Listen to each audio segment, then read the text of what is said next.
समाव अन्थाइबारि माया club and लाइब्रेरिनि जानानै लोगोसे मार्टियार डि जाब्रां मेमोरियल फुटबल ट्रफी 2022 सीजन 2 नि खुंफुं आफादनि जानानै बयनिसिमबो गोजोननाय रंजानायखौ जासिग्रोनाय जाबाय। अन्थाइबारि माया क्लाब एन्ड लाइब्रेरिया जिबायदि थांखिखौ लानानै दिनै बे टुर्नामेन्टखौ आरम्भ खालामदोंमोन, जागायदोंमोन, दिनै फैनानै जोबनाय हाबाफारिया जोबनानै थांबाय, फाइनाल हाबाफारिया जोबनानै थांबाय। बे समाव अन्थाइबारि माया क्लाब एन्ड लाइब्रेरिया जोबोद रंजानाय आरो गोजोननायखौ फोरमायनो सानदों। मानोना साफ्रोमबो फुटबल गेलेनायखौ मोजां मोनग्रा रायजो राजा नोंथांमोननि लैहोर फैनानै हेफाजाब खालामनाय, मदद खालामनायनि गेजेरजों बे गासै बेसेबा गेदेर मोनसे हाबाफारिया जाफुंनानै थांबाय।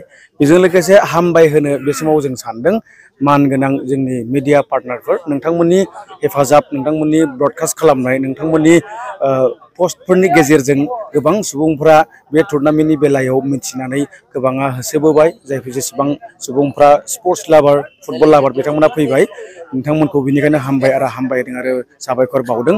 बेजों लोगोसे बेबायदि टुर्नामेन्टखौ खुंफुंनाय समाव गोबां रांनि गोनांथि जायो आरो बे रांखौ जोंनो गोनांथि जानाय समाव जाय जेरै हायो, गोबां कन्ट्रेक्टरफोर दङ, गोबां वेल विशार्सफोर दङ, गोबां एमप्लयिफोर दङ, गोबां बिजनेसमेनफोर दङ, गोबां इन्डास्ट्रियलिस्टफोर दङ। बिथांमोना जाय जेसेबां हागौ एसेबां रांनि अनसुंथाइनि गेजेरजों बे टुर्नामेन्टखौ खुंफुंनायाव हेफाजाब होनायखाय बिथांमोनखौबो जोबोद रोजा साबायखर बावो आरो हामबाय होयो।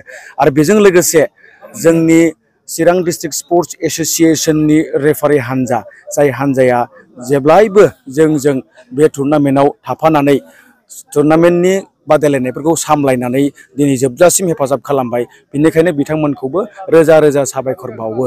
आरो बेजों लोगोसे हामबाय होदों जोंनि बे टुर्नामेन्टआव जागायनायनिफ्राय जोबजासिमाव गोबां रिंगु दामसाफोरखौ जोङो लिंहरदोंमोन। मोसाखावरि बिथांमोन, फावखुंगुरफोर, गित रोजाबग्राफोर बिथांमोनाबो फैनानै जोंनि बे हाबाफारियाव हेफाजाब खालामफैनानै जाफुंसार होनायखाय बिथांमोनखौबो हामबाय होदों। आरो बे समाव हामबाय होनो जोङो गोसो जादों जाय बिथांमोना जोंनि बे टुर्नामेन्टआव आलासि महरै, माननि आलासि, गेस्ट अफ अनार आरो बेजों लोगोसे गाहाय आलासि महरै जोङो हांख्रायदोंमोन, बिथांमोनाबो फैनानै नुजाफैदों आरो जोंखौ हेफाजाब खालामफैदों, थुलुंगा होफैदों। बेनिखायनो बिथांमोनखौ बे समाव हामबाय होदों। आरो बे समाव जोबथारनायाव साफ्रोमबो हेफाजाब होनाय, आर'जनि गेजेरजों, राङारि अनसुंथाइनि गेजेरजों, सुबुरुननि गेजेरजों आरो बेजों लोगोसे खामानि मावनायनि गेजेरजों, सुबुरुननि गेजेरजों बे हेफाजाब होनाय साफ्रोमखौबो हामबाय होदों। आरो उननि समफोराव बेबायदिनो फैगौ बोसोरफोराव आरोबाव जोङो बेबायदि फुटबल टुर्नामेन्ट होनो जोङो थाम-थिम जायोब्ला एबा आखायाव लायोब्ला नोंथांमोननि हेफाजाबखौ जोंनो नांगौ, नोंथांमोननि मददखौ जोंनो नांगौ, नोंथांमोननि थुलुंगानायखौ जोंनो नांगौ। बेनिखायनो अन्थाइबारि माया क्लाब एन्ड लाइब्रेरिनि जानानै बयनिसिमबो खावलायनाय थाबाय जेन उननि समफ्राव नोंथांमोना आरोबाव बेबायदिनो लैहोर फैनानै हेफाजाब खालामबावो, बेखौ मिजिं थिबाय। आरो बे मिजिं थिनायजों लोगोसे नोंथांमोनखौ हामबाय होनायखौ बे समावनो दोनथ'बाय। इसोरा बयजोंबो लोगोसे थाथों आरो बोर होथों, हेफाजाब खालामथों। गोजोन्थों।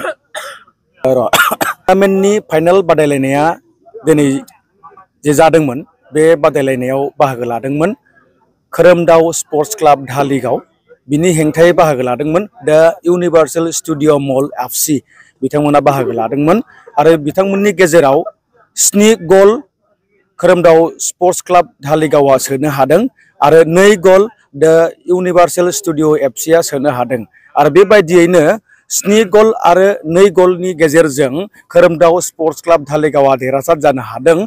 आरो बिथांमोना देरहानायनि ट्रफिजों लोगोसे 60,000 रां बान्थाखौ बिथांमोना मोननो हादों। आरो जाय बिथांमोना जेनदों, फार्स्ट रानार्स आप जानो हादों, बिथांमोना जेननायनि ट्रफिजों लोगोसे 30,000 रां बान्थाखौ बिथांमोना मोननो हादों।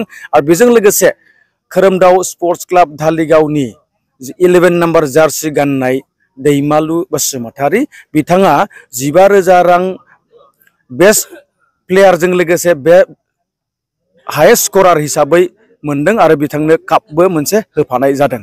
आरो बिथांमोन हान्जाफोरा मोजाङैनो गेलेनानै दिन्थिफुंनायनि थाखाय बिथांमोन हान्जाफोरखौबो आरो क्लाबफोरखौबो अन्थाइबारि माया क्लाब एन्ड लाइब्रेरिनि जानानै रोजा साबायखर बावदों।